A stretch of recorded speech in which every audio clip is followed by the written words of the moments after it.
Welcome back, Air Acolytes, to another exciting adventure in the land of the Last Airbender with Breaking Wind, a Last Airbender podcast. I am your host, Jason Roy Gaston. The man next to me is not important. Let's continue. Now, that is VHS Jase, who is washing down a delicious sausage roll right now. He was just bragging about how... my face, Jase. he was just bragging about it, just telling me about how delicious it is, and I'm on the other side of the world just thinking how much I hate him. But really? yes. Let us let's get away from this envy bending and let's go to episode 3. Delicious as well. I'm sorry, chapter 2. Chapter 2 of book 3. This is Rebirth. And this is all about trying to round up airbenders to rebirth the Air Nation, because as you remember in the last episode, together, right? Get them back together. It's more like get together. It's getting them together for the first drive. time. Exactly, it's a really bad recruitment drive. Because if you remember from last week, harmonic convergence have given ordinary, everyday non-benders the power to airbend. And of course, Tenzin is just over the moon because he can bring back the Air Nation. And so, with Korra being banished from Republic City because Mayor Riken is a douche, she joins forces with all of the old members of Team Avatar on a boat, not a boat, I'm sorry, what do you call it? An airship. A huge airship. They've got an airship now. And they're going to go to the Earth Kingdom, where they have been told of all of these airbenders popping up like daisies. I don't know why they're all earthbenders, why there's only like people in the Earth Kingdom popping up as airbenders, but whatever. However, that is the mystery, isn't it? That is the mystery. The mystery of the moment. But not as big of a mystery as what's going on the other side of the world, because Zahir is going around systematically springing the worst of the worst. He's getting the band back together. Oh, he is getting the band back together, and good Lord! First of all, you got this guy, and he's not just an earthbender. This dude is a lava bender, which is like an earthbender, but way hotter. And not only that, but he's got like Darth Maul tattoos and everything, and he looks like Skeletor before he became Skeletor, just not quite as blue. Yeah, he got some Kildor happening there. Yeah. I know you're going to talk about the other members of the team. Each one of them has a specific attribute I'd never seen before. Yes. So this is Gaston, and he is a lava bender, and we'll get to what I think is the most disturbing member of the team next. But before we get there, we're going on a trip on a little airship going through the sky. Fly, Asami, fly. I love the gag with the emojis and how they slowly change their expression. I was going to say, do you have a later version of the I don't. I didn't think that far ahead. But anyway, the recruitment drive is going badly because, for one thing, Tenzin is a terrible salesman. The first person he visits is just really excited to see this. Oh my goodness, it's Tenzin, the son of the Avatars. Yes, and we're going to take you away from your family. No, you're not. Which, okay, honestly, completely realistic reaction. Totally realistic. We're going to take you away from your family, and you're going to come to the Northern Air Temple, and you're going to train to be a bender. Let me counter that offer with a no, I'm not. Yes, you are. No. Yeah, so I thought that this scene was great, just how it just organically fell apart. Because Tenzin being an airbender is the greatest thing in the world. Being a member of the Air Nation is the greatest thing in the world. And he just doesn't get that nobody else feels that way. That's it. He just expects everyone else to be as enthusiastic about this as he is. Yeah, and it's not done out of oh, let's make an ass out of Tenzin. Let's make Tenzin look like an idiot. No, he is genuinely excited to welcome these people, and the fact that they don't want to be a part of it is genuinely confusing to him, and he doesn't get it. And he tries so hard to sell it to people, even going as far as look at our robes, aren't they great? And Elvira here just says no. Offers is unattractive to anyone else but him. Yeah, he just doesn't get it. Everything that he offers, which is so great, because he's not a salesman. He didn't expect that he'd have to sell this. No, but that's when Korra says, "You know what? I'll take the next house. I bet you I can make them join the Air Nation." I tell you what, I would be more like her. I would probably be more like her. I would too, and this is when we meet Ryu. Yeah. Ryu is a grown man who won't move out of his mother's house, and she's doing everything she can to push him out. But he's got airbending now, and Korra wants him to come. His mom is like pushing him out the door, and he just basically like airbends them down and says, "No, I don't want. I want to go back down in the closet and I want to go back down in the basement and play Fortnite." Is this a commentary by the writers about maybe some of the fan backlash around Korra? Like them having a bit of fun with it, going, all right, you're going to complain about Korra? We'll make fun of you guys. I hope so. I really hope so. It's nice to think if it was, but still very funny. So now we're going to meet Ming Hua. Ming Hua is a double amputee with no arms. I guess you could say that the Black Lotus disarmed her. Anyway. But she's also a waterbender and kept in a prison over an active volcano where there is no water is just like she can't get out. She can't do anything. But then Zahir shows up and gives her water, and she uses them to make freaking tendril water arms, and it is the coolest and most simultaneously freaky thing ever. Oh my gosh. It's amazing. It is genuinely disturbing. It is. And certainly, I'm like, never seen that before. But no, just the way that they use bending this season with these bender subclasses is just so great. And without spoiling too much, this guy is also a bender subclass that we don't know about yet. So anyway, Zahir, who just, again, Henry Rollins, it was such a great get for this character because he has got such a matter-of-fact delivery that could only come from a character that was totally committed to his beliefs. And there is never doubt in this guy's voice. He fully believes in what he's doing. I'm digging him early on. I don't know much of him yet. All I know is he's not someone to mess around with. But he's certainly... the question I had is, like, his abilities are sublime. Yes. And so has he been training in that prison the whole time to become that skilled? That is something we learn later. So I don't really want to give it away. Give it away, yeah. But he of course, was not an airbender before. He became one. You're right. I should let the TV show we're watching explain it to me. Damn it, Jase. Just be patient. My gosh. Yes. So, since everybody else has pretty much failed at getting anybody interested in joining the Airbenders, Bolin decides that, you know what we need to do? We need to put on a show. And so, of course, I don't know if he just walks around with like a fake mustache case or something.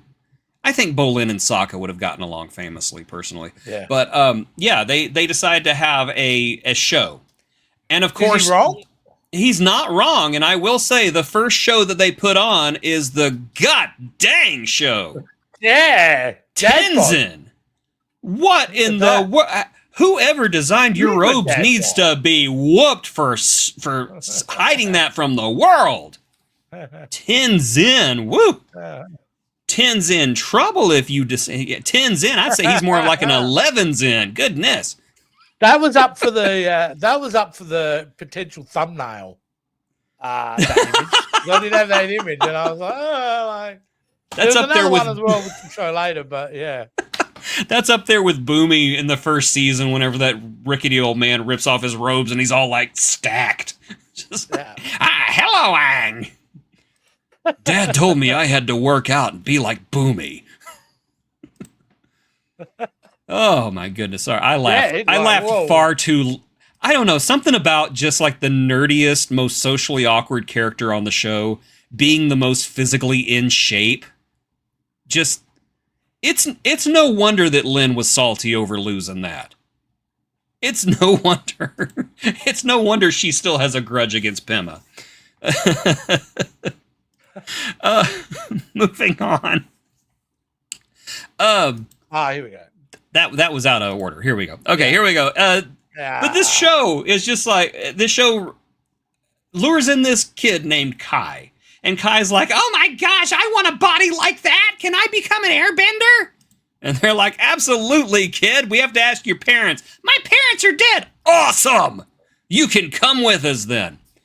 But just as they are taking off, the airship is suddenly attacked by earthbenders.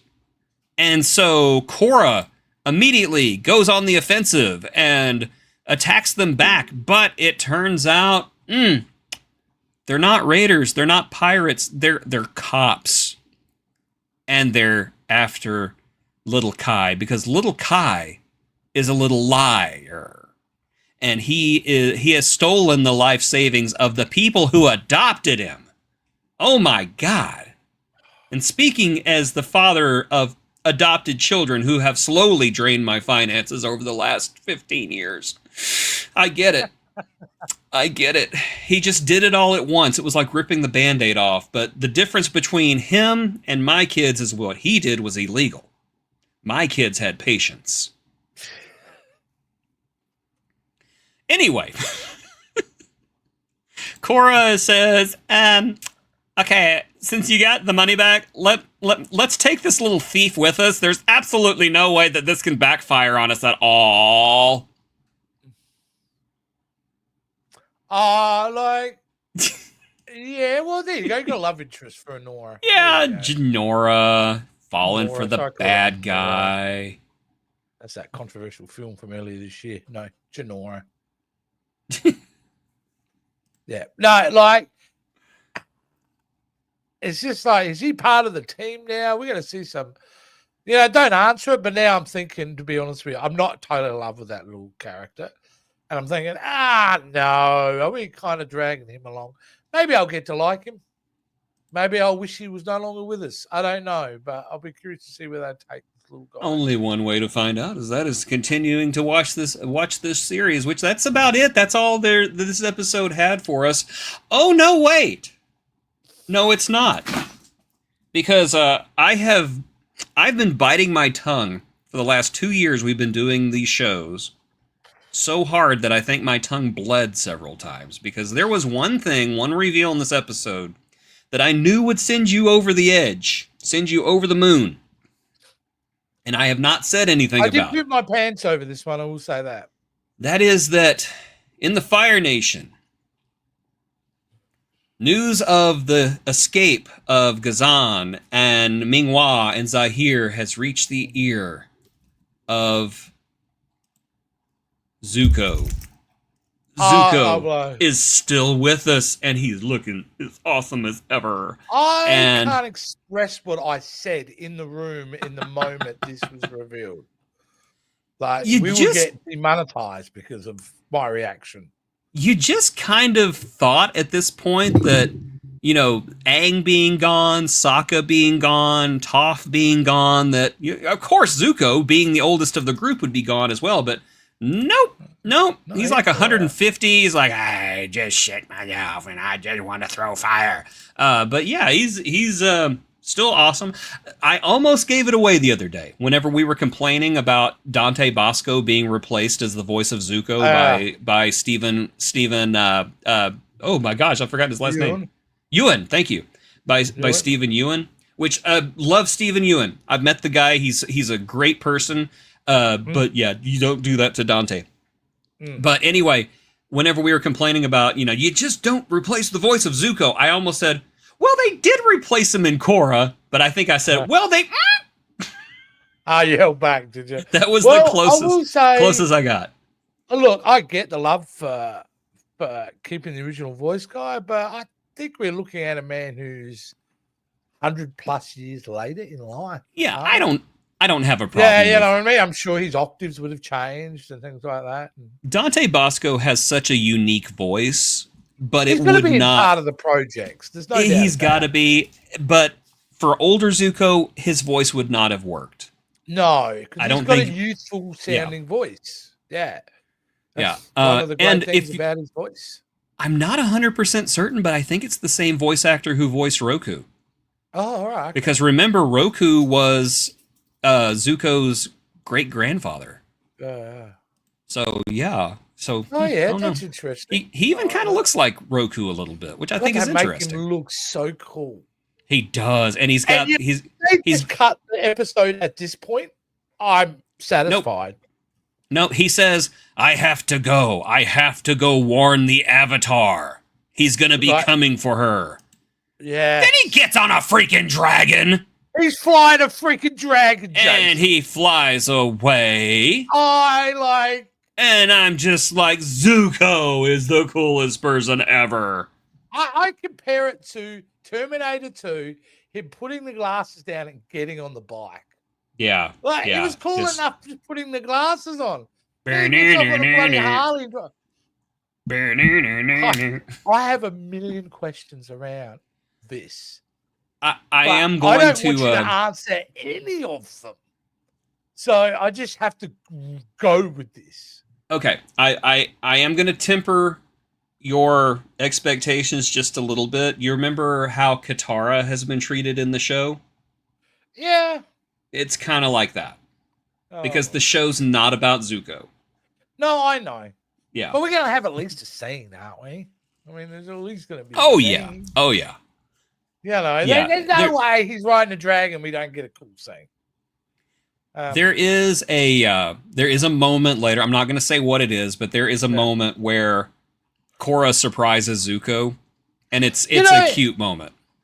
You're right, though. I mean, Katara's still around, though. I mean, it's good that she's not the only one left. Yeah. Kind of cool. You know what I mean? You think that Katara called up Zuko at one point, going, "Hey, you remember how they were trying to make Katara and Zuko a thing? Well, Aang's dead." Yeah, they were. Yeah. What do you mean, Katara? We're both 100 years old. Who cares? Yeah.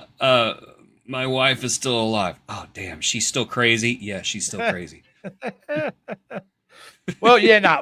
One of the great reveals of the show. Just one of. She gets another phone call. It's like, Katara, it's May. I heard Aang's dead. Stay away from my man. You know what though? Oh man, I lost my train of thought with it now. Oh, wanted to close out. I had something to say to close it out. Never mind. Anyway, I'm sure it wasn't that good. One of the great reveals of the show. Absolutely love what they've kind of done with it. Even the keyboard warriors in their basements at the time should have been happy with this. Oh, I'm sure they were just like, the show should be about Zuko. Look at it. It's going to go back and bring back old characters to make it relevant. Yeah. That would be that stuff. Yeah. But that's it. That is Rebirth. And, the season is ramping up. It's still as good as I remember it. Oh, yeah, it feels definitely organic to season 2. And now I think what they did really well was did a really smooth transition from the last storyline to the setup of the new storyline. Doesn't always happen, but I've done it well here. I like the idea of the bad guy getting his team members. And that's how we're introduced to them, is the fact that he's got to go find them and all that kind of thing, which is kind of really cool. And yeah. Yep. Yeah, and Tenzin. Hilarious in this. Felt he was a bit naive in this. But then we get this Tenzin. I'm sorry. Okay, so he's sitting there trying to convince them. He's like, hey, come and be an airbender. Instead of doing that, it should have been, hey, come and be an airbender. Yeah, like Okay. he has. Tell me she doesn't look like Elvira though. Yeah. Yeah. It's like, I'm sorry, you don't need sales skills when you got this. Yeah, she would have had a completely different approach to it. I wonder if he could, he comes up there, he goes, "Why should I join the Air Nation?" Takes off his shirt, starts popping his pecs. Okay, I'm in. Mom, you're not even an airbender. I don't care, I'm in. He does the Terry Crews kind of dance, because Terry Crews is the master of the move dance. Pop them pecs. No, do it as well as can't wait for next episode. Absolutely. And next I don't week. have to wait, because once I finish this, I'm going to be watching it. All right. Well, I hope you enjoy returning to Ba Sing Se, because that is what's going to happen in this next episode. Because the next episode is the Earth Queen, and we're not talking Freddie Mercury. Talking an interesting character. Okay, fantastic. Can't wait. I'm once again biting my tongue right now. All right. Because one of the most memorable scenes in this entire series involves this character. Okay, cool. Well, let's let the folks know how they can stay engaged and build up the excitement, like the excitement we have for this show, and continue on this crazy journey, Jace. Okay, so would you like to know how to get excited for this show? That's how you get excited for this show.